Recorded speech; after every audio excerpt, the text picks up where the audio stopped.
सिद्धेभ्यः नमः सिद्धेभ्यः ॐ नमः सिद्धेभ्यः भूनाभोजमार्तण्डं धर्मामृतपयोधरं योगिकल्पतरुं नौमि देवदेवं वृषध्वजं भवज्ज्वलनसम्भ्रान्त सत्त्वशान्तिसुधार्णव देवचन्द्रप्रभपुष्यात् ज्ञानरत्नाकरश्रियं सत्सह्यं पयपूरपवित्रत्रिजगत्रयं शान्तिनाथ नमस्यामि विश्वविघ्नौघशान्ते श्रियं सर्वकल्याणं कुमुदाकरचन्द्रमा देवश्रीवरदमानाख्य क्रिया भव्याभिनन्दिता। बोले शांतिनाथ भगवान की जय, चोईसो भगवान की जय। सिद्ध चक्र महामंडल की जय। आचार्य गुरु विद्यासागर जी महाराज की जय। बड़े परम पूज्य निर्यापक्षमण श्री XYD योग सागर जी महामुनि राज की, मुनि संघ की। अभी आप लोगों ने प्रासंगिक पर्व पर प्रवचन सुना। आज गुरु पूर्णिमा। गुरु कैसे हैं? पूर्णिमा के भांति हैं। वह जो है भविष्य जीवों के लिए पूर्णिमा हैं, अंधकार को मिटाने वाले हैं, जो कि भविष्य जीवों के लिए गुरु कहते हैं। गुरु किसे कहते हैं? गुरुत्व को प्राप्त हुए गुणों के भंडार। देखिए, भगवान तो मौजूद हैं, अनंत भगवान मौजूद थे, फिर भी गुरु की आवश्यकता है। आज कई लोग गुरु की आवश्यकता, आज वर्तमान में गुरु जो है अरहंत तुल्य भी है और गुरु गुरु है ही, दोनों हैं वर्तमान में। आज अरहंत नहीं हैं, लेकिन अरहंत से बढ़ करके गुरु हैं। उनके वचन के चरणों में उनके सुन करके अपने आप मैं कौन हो ये ज्ञात होता है। तो शास्त्रों में गुरु का वर्णन किया गया है। गुरु किसे कहते हैं? उन्हें कौन से गुण होते हैं? गुण के भंडार हैं। तो गुरु में उत्कृष्ट ज्ञान होता है और उच्चतम वात्सल्य, निर्भीकता, निर्लिप्तता, हाँ, निष्प्रहता और स्थिर शांति। मुख्य बात यह है, गुरु के पास जाते ही अपने आप शांति मिलने लगती। वे तो शांति के भंडार हैं, लेकिन जिस प्रकार फूल के पास जाते ही महक का ज्ञान हो जाता है और वहाँ पर तृप्ति होने लगती है और कदम रुक जाते हैं, उसी प्रकार भगवान गुरु के पास जाते ही कदम रुकते हैं। बस अपने आप बोध होता है कि मेरा स्वरूप क्या है। उसी को कहते हैं लघुतम को गुरुतम बनाना शिष्य का यही सेवा है। लघुतम से गुरुतम बनाना। आचार्य विद्यासागर जी वे बहुत पढ़े लिखे नहीं थे, लेकिन गुरु के पास जा कर के उन्होंने ऐसी सेवा की, वे आज लघुतम से गुरुतम बन गए और सबके लिए वे ऐसे शक्ति प्रदान कर रहे हैं। तो उनकी आपके पास ऐसी शक्ति है, उस शक्ति को उजागर करने में वे उनका आशीर्वाद पर्याप्त है। अपनी अपनी शक्ति के अनुसार प्रत्येक आत्माएं अपनी शक्ति को उद्घाटित कर रहे हैं। तो आज वे भी स्वयं इतने महान काम करते हुए भी वे गुरु को भूल नहीं रहे। गुरु के प्रति समय उन्हें कहते जो भी हो रहा गुरु का आशीर्वाद है। मैं तो एक माध्यम हूँ, मैं नहीं, मैं को मिटाना है कि मैं अपने आप को लघु बनने के लिए जीवन को गुरु के चरणों में अर्पित किया। देखो, लघु बनना है। आज तक हम गुरु बनने की चल रहे हैं, लेकिन वो लघु बनने के लिए निकला हूँ कहते हैं। तो एक जमाना था, ऐसे भी पंडित लोग थे और वे कहते थे मैं नमो लोए सऊ साऊ नहीं कर सकता इस जमाने में। और वे ऐसी धारणा बनी हुई थी। लेकिन 1974 की बात है, कटनी के एक विद्वान थे, आप लोग जानते हैं, उनका नाम जगन मोहनलाल शास्त्री। तो वे गए थे कटनी के और कुंडलपुर में पंचकल्याण होना था 75 में। 74 में गए थे अजमेर, आचार्य का चतुर्मास हो रहा था। वे अपरिचित थे आचार्य महाराज से, और इसलिए गए थे कि वहाँ के जो सेठ जी हैं सोनी भक्तचंद सोनी को निमंत्रण देने गए थे। और वे गए और 2-3 दिन के लिए गए थे सामान्य रूप से। और जब निमंत्रण दिया और गुरु महाराज से मिले, आचार्य महाराज से मिले, और ऐसा उनको पर प्रभाव पड़ा उन्होंने आचार्य महाराज ने प्रथम बार अपने जीवन में संस्कृत रचना की थी, श्रवण शतक। और उनने विद्वान होने के नाते दे दिया। वे ऐसे गंभीर हुए और इतने प्रसन्न हुए कृति को पढ़ करके, मैं इतना विद्वान और इस प्रकार की कृति आज तक मैंने पढ़ी नहीं। और ये उनकी उम्र देख करके लगता नहीं ये हमारे नाती से भी छोटे लग रहे हैं, और इतनी विद्वान और इतना महान चारित्र को पालन कर रहे हैं, सब भूल गए। और उस कृति को पढ़ करके फिर बाद में उनने क्या प्रशस्ति लिखी है, और कहने सब भूल गए, और 3 महीने तक रहे। बताओ कितने विद्वान उनकी दृष्टि में नहीं था गुरु भाई। फिर बाद में उनको पीछे तक दिया आचार्य ने। उसके बाद उनके भी और मंडली थी विद्वान लोग, इनसे भी क्या, और कैलाशचंद सिद्धांत शास्त्री बहुत बड़े विद्वान, वो तो कोई ऊपर देखते नीचे कभी देखते नहीं थे। हम लोगों ने देखा सचखंड आगम के वाचना में आते थे।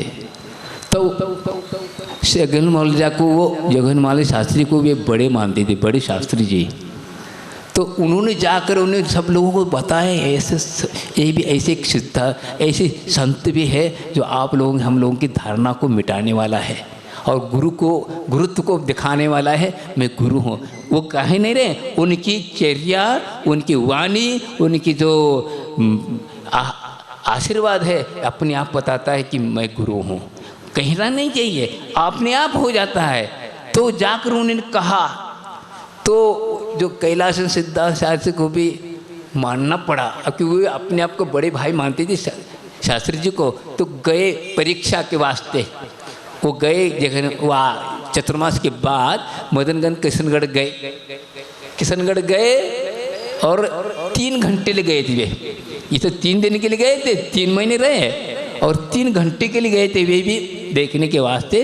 वो भी किसी काम को लेकर के गए थे और उसमें रास्ते में उनको देखना था। तो गए और जैसे कहा उस बैठे रहे, पाता हो ऐसी चर्चा छिड़ी, जिंदगी में इस प्रकार चर्चा उन्होंने कभी की नहीं। जो कि बड़े बड़े ग्रंथों के संपादक रहे, अनुवादक रहे, और इस प्रकार की वाणी और इस प्रकार का ज्ञान, इस प्रकार का चर्चा, सिद्धांत संबंधी सब प्रकार के, हर प्रकार अध्यात्म सिद्धांत। तो उन्होंने प्रवचन किया शाम को, तो आचार्य महाराज ने सुबह उसका उत्तर दिया। फिर ऐसे करते करते 3 घंटे के लिए आए तो 3 दिन रहे वे। 3 दिन रहे और 3 दिन में बाद जाते वक्त उन्होंने कहा, महाराज मैं जा रहा हूँ। तो उन्हें एक जबरदस्त एक वाक्य बोला, हाँ आना जाना लगा हुआ है। आना जाना का लगा अर्थ क्या हुआ? आना अर्थात उत्पाद वे द्रव्य। सिद्धांत ग्रंथों में 5वें अध्याय में लिखा उत्पाद वे द्रव्यतम सत, यह द्रव्य का लक्षण बताए। उत्पाद, हाँ आना अर्थ उत्पाद हुआ, जाना तो वही हुआ, लगा हुआ है ध्रुव। बस ये बोल दिया तो वे भी रह गए। बात में सिद्धांत की बात जा करके उन्होंने ऐसा लेख निकाला। हाँ जैन दर्शन मथुरा से निकलते थे। उसमें कहा नूतन नक्षत्र का उदय। इस लेख ने ऐसा मचा दिया, सबके आंखें खुल गए। आज नूतनता ऐसे गुरु का। उन्होंने कहा मैं अब तो कह सकता हूँ नमो लोवे सौ सावनम। बताओ, यह है गुरु कृपा। सुनाते वक्त रोमांचित होता है कैसा है, लेकिन आज हम लोग बहुत उनकी निकट रह गए, इसलिए मूल्यता अंक नहीं रहे हैं। और उन्होंने वो सिद्धांत शास्त्री ने कुंडलपुर आए और उन्होंने अपनी ज़िंदगी में पहली बार पड़घा करके आहार दिया आचार्य को और आंखों में पानी लाया, जो कि उनके जीवन में पानी लाने वाला कोई नहीं था। तो ऐसे थे, सबको पानी पिलाने वाले थे वे तो। लेकिन वे भी मैंने देखा हो उस दृश्य को भी, मैं छुल्लक जी था। उसके बाद सचखंड आगम वाचना हुई, तो सचखंड आगम वाचना में ही आचार्य ने कहा कि मैं कपड़े वालों को सचखंड आगम पढ़ा नहीं सकता और समय सार नहीं पढ़ा सकता। तब उस वक्त हम लोगों को दीक्षा दी, 80 की बात है। ऐसे गुरु आज हम लोग को मिले। तो एक और प्रसंग सुनाता हूँ, जगन मोहनलाल जी शास्त्री वहाँ से आ गए। आप देखो ऐसा पुण्य यहाँ खींचा। बुंदेलखंड में आए आचार्य महाराज 74 में थे, 75 में हम लोग थे ब्रह्मचर्य के रूप में, और फिरोजाबाद से 76 में यहाँ बुंदेलखंड प्रवेश किया। अब बुंदेलखंड के क्या कहना चाहिए, सीमा में आते ही हम लोगों को दीक्षा मिली। आचार्य महाराज ने कहा देखो ये बुंदेलखंड का प्रभाव ऐसा है कि सीमा आते ही यहाँ पर वर्षा, धर्म की वर्षा शुरू हो गया और शिष्य और यहाँ आए और बड़े बाबा के यहाँ चतुर्मास किया। उस वक्त हम लोगों को 1977 की बात ये संस्मरण सुना के समाप्त कर रहा हूँ, टाइप आपका हो रहा है कि वही कटनी के महाराज पंडित जी, उन्होंने वंदना करते करते आचार्य के पास आए। उस वक्त हम लोग व्याकरण पढ़ रहे थे और व्याकरण के वक्त उसी बीच में पूछ बैठे महाराज। आचार्य महाराज को पूछा पंडित जी ने, आचार्य महाराज बताइए आपको वैराग कैसा हुआ? तो तत्काल उसी वक्त आचार्य ने बातें करते बोल दिया भगवान से राग हो गया इसलिए वैराग हो गया। बताओ क्या कहा, भगवान से राग हो गया इसलिए वैराग हो गया। इतनी ऊंची बात करी, लेकिन फिर भी उनको समझ में नहीं आई। सूत्रात्मक बोल दिया, अब टीका लिखना पड़ेगा। तो उन्होंने कहा मुझे तो समझ में नहीं आता, इतनी उम्र में मुझे शर्म आती है आपको दर्शन करते हुए, क्योंकि इतनी बड़ी उम्र क्या हुआ, 77 साल का, 1901 में पैदा हुआ हूँ, 77 की उम्र है। मेरा क्या और कुछ नहीं, व्यापार नहीं करता। सुबह उठते ही स्वाध्याय करना, कराना, सुनना, सुनाने में ही हमारी ज़िंदगी चली गई। फिर भी एक शास्त्र के शब्द हम हृदयंगम नहीं कर पाए। लेकिन ऐसी स्थिति कौन सी रही आप, इतनी छोटी उम्र में आप घर छोड़ के जंगल की राह लिए। इसलिए मुझे आपको देखकर क्या होता है, शर्म आती है, मैं कर नहीं पाया। और मैं ज्ञानी कहलाता हूँ, विद्वान कहलाता हूँ। ज्ञानी में और विद्वान में बहुत अंतर है। विद्वान दूसरों को ही करता है, विद्वान बनना चाहता है। विद्वान नहीं, विद्वान बनना चाहता है, लेकिन ज्ञानी अपने आप को संबोधता है। क्या अपने आप को संबोधता है, वह ज्ञानी है। विद्वान को पर को समझाने में लगा है और वित्त की चर्चा में लगा है। तो आचार्य महाराज ने उसको क्लास को, कक्षा को समाप्त करते हुए बोला कि आप लोगों के मुकुड़ों को देख करके मुझे वैराग्य हुआ। क्यों? यदि संसार में सुख होता तो रोते हुए मुकड़े दिखाई क्यों देते हैं? इसलिए मुझ पर यह नौबत न आ जाए, मुझे वैराग्य हुआ। बताओ, ये कहीं किस सिद्धांत ग्रंथों में नहीं लिखा है, ये अंदर की आवाज़। ऐसे ये शब्द सुनते ही अपने आप रोमांचित होता है, अपने आप राह पा जाता है, अपने आप चरणों में झुक जाता है कि मुझे अब आपकी चरण के अलावा कोई शरण नहीं। इन शब्दों के द्वारा हो जाता है। क्यों? अनुभूत है। हाँ, अनुभव वैराग्य के साथ तो बोली जाए वही वास्तविक सूत्र बन जाते हैं। क्या गुरुओं की वचन की क्या है, ये सूत्र हैं। क्योंकि सत्य के लिए, प्राप्ति के लिए जो कहा जाता है वो गुरु वो नहीं है, सत्य कहलाता है। तो ऐसे गुरु हमारे लिए मिले, आज भी हमारे लिए गुरु मिले जो कि उस वक्त हाँ वो गुरु बने। कौन?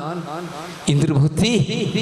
क्योंकि आचार्य ने एक बार अच्छी बात कही थी कि समोषण में तो वाणी तो खिर रही थी, लेकिन हमें समझ में नहीं आ रहा था। उन्होंने उदाहरण दिया, एक जमाना था तार देती थे ना, तार का उपयोग होता, फोन नहीं चलता था, पहले तार के द्वारा समाचार दिया जाता था। तार को तार वाला ही समझ सकता है, दूसरे व्यक्ति समझ नहीं सकता। तो तार आया तो वह उस व्यक्ति के लिए आया है, तो वह समझ नहीं सकता, उसका व्याख्यान वो करते थे, करके बताता है तुम्हारे ये तार आया, ये समाचार आपके लिए। इसी प्रकार आचार्य ने कहा वाणी तो खिर रही थी, ये तार की भांति है, लेकिन हमें समझ नहीं आ रहा। वे आ गए तार के ऑफिसर साहब, कौन? गणधर आ गए, तो उन्होंने बताया ऐसी बात है, ये कह रहे हैं, आप सुन लो। तो हमने समझा आज द्विध्वनि खिर गए। खिर तो वही रही थी, लेकिन हमें समझ में नहीं आ रहा था। बीच में गुरु आ गए और उन्होंने खुद वो समझा और उसे अनुसार गुरु बने। फिर बाद में कल से वे व्याख्या प्रारंभ किया। ऐसे यह आज का यह पर्व, महापर्व, पर्व में और महापर्व आ गया। हाँ, वैसा अष्टांग पर्व है आज, और आज पर्व यह है कि गुरु पूर्णिमा। ऐसे गुरु होते हैं जो गुरु का अर्थ भी बहुत सुंदर है। गु और रू दो अक्षर है। गु अर्थात अंधकार, रू अर्थात प्रकाश। तो अंधकार से प्रकाश में लाने वाले कौन होते? गुरु। ऐसे गुरु के चरणों में हम लोग बार बार नमन करें कि हम अपना जीवन सतत उजाले में बने रहे। ऐसे गुरु हमारे लिए मिलती रहे। इन्हीं भावनाओं के साथ मैं यही कहना चाहता हूँ, आप लोग भी ऐसे सच्चे गुरु की आप आराधना करेंगे तो आपका कल्याण होगा। बोलिए शांतिनाथ भगवान की जय। बोधि समाधि परिणाम शुद्धि, स्वात्मोपलब्धि, शुभ शोक सिद्धि, चिंतामणि चिंतित वस्तुदानी। तो